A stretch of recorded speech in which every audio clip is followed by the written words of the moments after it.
महिमा एक सुनाते हैं, महिमा एक सुनाते हैं। होलिका दहन क्यों होता है तुमको बतलाते हैं, तुमको बतलाते हैं। आओ भक्तों तुमको महिमा एक सुनाते हैं, महिमा एक सुनाते हैं।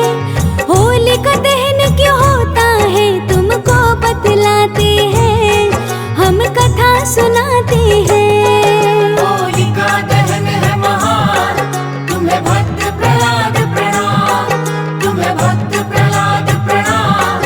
होलिका दहन है महान। जय श्री विष्णु भगवान, जय हो श्री भक्त प्रहलाद की। भक्तों, आज हम आपको होलिका दहन के महत्व के बारे में बताएंगे। हिंदू पंचांग के अनुसार प्रत्येक वर्ष फागुन मास के शुक्ल पक्ष की पूर्णिमा तिथि पर प्रदोष काल में होलिका दहन का आयोजन किया जाता है। यह आयोजन गांव, मोहल्ले, चौराहे या किसी गली में खुली जगह पर किया जाता है। लकड़ियों को इकट्ठा कर गोबर से बने होलिका और प्रहलाद को स्थापित किया जाता है, जिसे कुलारी या बड़कुल्ला के नाम से जाना जाता है। तो आइए जानते हैं होलिका दहन का महत्व। हिरण्यकश्यप राजा था भगवान को ना माने, जिसके पुत्र प्रहलाद थे विष्णु जी के दीवाने। हिरण्यकश्यप विष्णु जी को शत्रु माने था, अपने पुत्र प्रहलाद की भक्ति ना पहचाने था। प्रहलाद से बोला हिरण्यकश्यप ईश्वर को ना पूजो, भक्ति करनी है तो कोई मार्ग अलग खोजो। हिरण्यकश्यप ने समझाया, ना माना प्रहलाद। विष्णु जी का नाम सुमरता करता उनको याद। बेटा ना माने पिता कितना समझाते हैं, पिता कितना समझाते हैं। होलिका दहन क्यों होता है तुमको बतलाते हैं, हम कथा सुनाते हैं। होलिका दहन है महान, तुम्हें भक्त प्रहलाद प्रणाम, तुम्हें भक्त प्रहलाद प्रणाम। होलिका दहन है महान। जी हाँ भक्तों, हिंदू धर्म में कई प्रमुख व्रत व त्योहार हर्षोल्लास के साथ मनाए जाते हैं, जिनमें होली का त्योहार भी अपना विशेष महत्व रखता है। होली त्योहार की शुरुआत वास्तव में होलिका दहन से ही होती है। धार्मिक मान्यताओं के अनुसार होलिका दहन पर्व को बुराई पर हुई अच्छाई की जीत के रूप में धूमधाम से मनाया जाता है। भक्तों, एक कथा प्रचलित है जिसमें बताया गया है कि कैसे अत्याचारी राजा हिरण्यकश्यप ने पुत्र की हत्या के लिए षड्यंत्र रचा था। क्योंकि वो भगवान विष्णु को मानता था। भगवान विष्णु को मानने वाला हिरण्यकश्यप का पुत्र और कोई नहीं बल्कि भक्त प्रहलाद था, जो भगवान नारायण की कृपा से बार बार बच जाता था। अपने पिता के भक्त प्रहलाद ने बात न मानी, अपने पुत्र को दंड देने के पिता ने अब ठानी। हिरण्यकश्यप करता रहा प्रहलाद पे अत्याचार, भक्त प्रहलाद को विष्णु जी ने बचाया बार बार।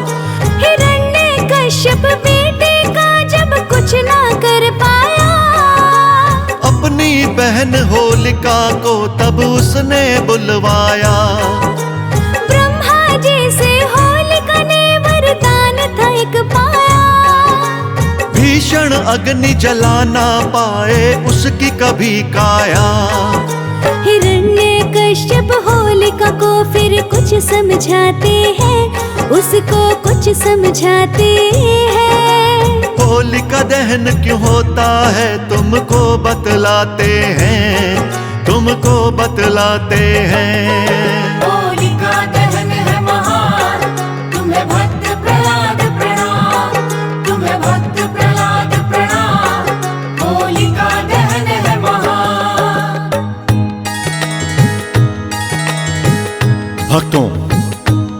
अपने पिता के लाख बार समझाने के बाद भी भक्त प्रहलाद नहीं माना। वो भगवान विष्णु को यूं ही ध्याता रहा। हाँ भक्तों, जब हिरण्यकश्यप की बात को उसके पुत्र ने ना मानी तो उसने एक उपाय सोचा। उसने अपनी बहन होलिका को बुलाया और एक षड्यंत्र रचा। जी हाँ भक्तों, असुर राजा हिरण्यकश्यप की बहन होलिका को भगवान शंकर से एक ऐसी चादर मिली थी जिसे ओढ़ने पर अग्नि उसे जला नहीं सकती थी। भक्तों, आगे जानिए क्या चमत्कार हुआ। अग्नि की लपटें उठी थी, जागी थी ज्वाला। होलिका और प्रहलाद का बड़ा दृश्य था निराला। चमत्कारी चादर होलिका तन पे लपेटे। अपनी गोदी में वो थी, प्रहलाद को समेटे। प्रहलाद को गोदी में लेके अग्नि में बैठ गई। पता नहीं क्या होना गलत था, क्या होना था सही। चमत्कारी चादर उड़ के प्रहलाद के तन पे आई। देवयोग की माया थी, पुराणों ने बताई। होलिका जल जाती है, भक्त के प्राण बचाते हैं। विष्णु जी प्राण बचाते हैं। होलिका दहन क्यों होता है, तुमको बतलाते हैं, तुमको बतलाते हैं। होलिका दहन है महान, तुम्हें भक्त प्रहलाद प्रणाम, तुम्हें भक्त प्रहलाद प्रणाम। होलिका दहन है महान।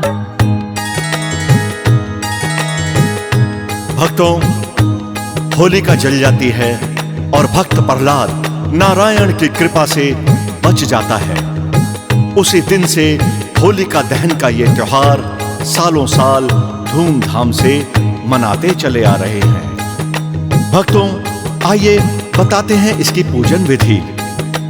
होलिका दहन की पूजा में रोली, माला, अक्षत, पुष्प, धूप, गुड़, कच्चे सूत का धागा, बतासे, नारियल एवं पंचफल इत्यादि पूजा की सामग्री के रूप में एक थाली में रखे जाते हैं।